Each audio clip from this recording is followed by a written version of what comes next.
I decided let's make a quick video about these two. Is this one worth it, or should I just stick with a cheaper basal body thermometer?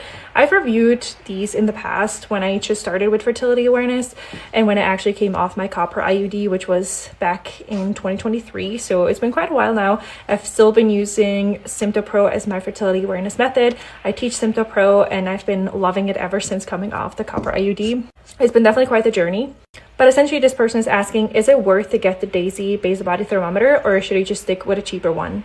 So a couple things to keep in mind if you decide to go with Daisy is that you don't see the temperature reading without syncing to the app. So you don't know just by taking it what your temperature is going to look like. It will blink green or red, or I also believe orange if it is not sure if you're currently fertile or not.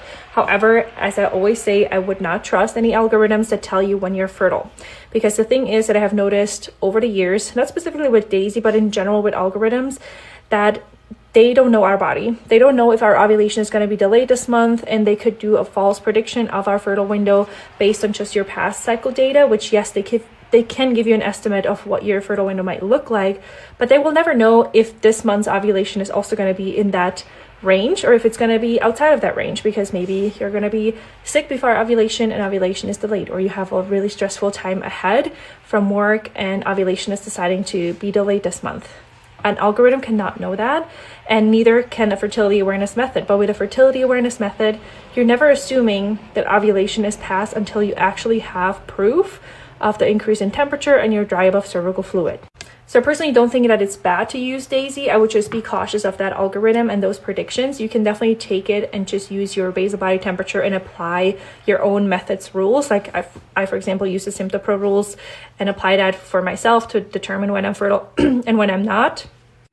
Another thing that I remember is that Daisy always had lower temperature readings versus my other oral basal body thermometer. I don't know why that is. I'm assuming it's because this one takes it very quickly. This one takes, I think, 1.5 minutes to actually have the full reading, and then I leave it in for an additional minute to have the full complete reading, which I think that was just a little bit more accurate versus Daisy will read it so quickly, and then I think it doesn't have enough time to get to the full number in that time frame.